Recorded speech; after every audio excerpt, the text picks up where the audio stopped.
Hi friends, இப்போ நம்ம பாக்கியலட்சுமி பார்க்க போகிறோம். பாக்கியலட்சுமியில் செல்வி வேகமாக போகுன்னு வேகமாக சொல்கிறாங்க. வண்டி எடுத்துகிட்டு வேகமாக இங்கே வந்து நின்று பார்த்தா இன்னும் விடலைங்க. கடைசியில் பார்த்தா வெளியே எப்படியாவது விட்டுரும், கவலைப்படாதீங்கன்னு சொல்லிட்டாங்க. ஏன்னா எப்படி மினிஸ்டர் சொல்லி நாங்கள் கேட்காம இருக்க முடியுமான்னு சொல்லிட்டாங்க. அதுக்கப்புறம் நம்ம செல்லியனை வெளியே கூப்பிட்டு வந்து கயிற்றெல்லாம் போட்டு வெளியே வராங்க.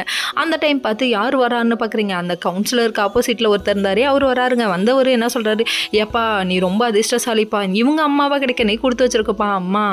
அம்மானாவே ஸ்பெஷல் தான், அதுலேருந்து இவங்க அவங்க தாயினாவே சிறந்த உள்ளம் தான் அப்படிங்கிற மாதிரி ஆயிடுச்சு. அதை ப்ரூவ் பண்ணிட்டாங்க. உங்கள் அம்மா வேறு லெவலில் செஞ்சுட்டாங்க, உனக்காக எவ்வளோ போராடிட்டாங்க அப்படின்னு சொல்ல, அதுக்கப்புறம் என்னம்மா பண்ணீங்கன்னு சொல்லி கேட்க, அந்த இடத்துல பார்க்கணுமே, தெய்வத்துக்கே மாறு வேஷமா அப்படின்னு சென்டிமெண்ட்டை போட்டு புளிஞ்சு எடுத்துட்டாங்க.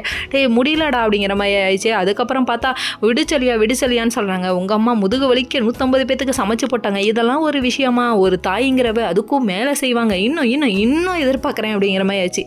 நீ வீட்டுக்கு போப்பான்னு சொல்லிட்டு அங்கே போய் அவங்களோட சின்ன ஹோட்டலில் பார்க்குறாங்க. எல்லாம் நொறுங்கி கிடக்கு, என்னடா பண்ணுறதுன்னு தெரியலங்க அவங்களுக்கு.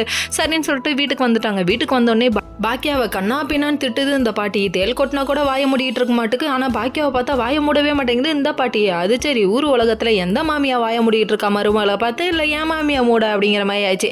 அதுக்கப்புறம் வந்துட்டு நடந்த விஷயத்தெல்லாம் சொல்கிறாங்க. சொல்லிட்டு ரொம்ப ஃபீல் பண்ணிட்டு ரொம்ப அழுக ஆரம்பிச்சிட்டாங்க. எனக்கு என் உலகம், என் உயிர், என் பிள்ளைங்கள தான், என் பிள்ளைங்களுக்காக நான் எந்த எல்லைக்கு வேணால் போவேன்றாங்க. உண்மைதாங்க. இனியாவுக்காக ரெஸ்டாரண்ட்டை விட்டு கொடுத்துட்டு இந்த அளவுக்கு வந்தவங்க செலியனுக்காக என்ன வேணால் பண்ணுவாங்கன்னு ப்ரூவ் பண்ணிட்டாங்க. இதை பார்த்து சென்டிமெண்ட்டாக ஃபீல் பண்ணுறாராமா. ஓகே.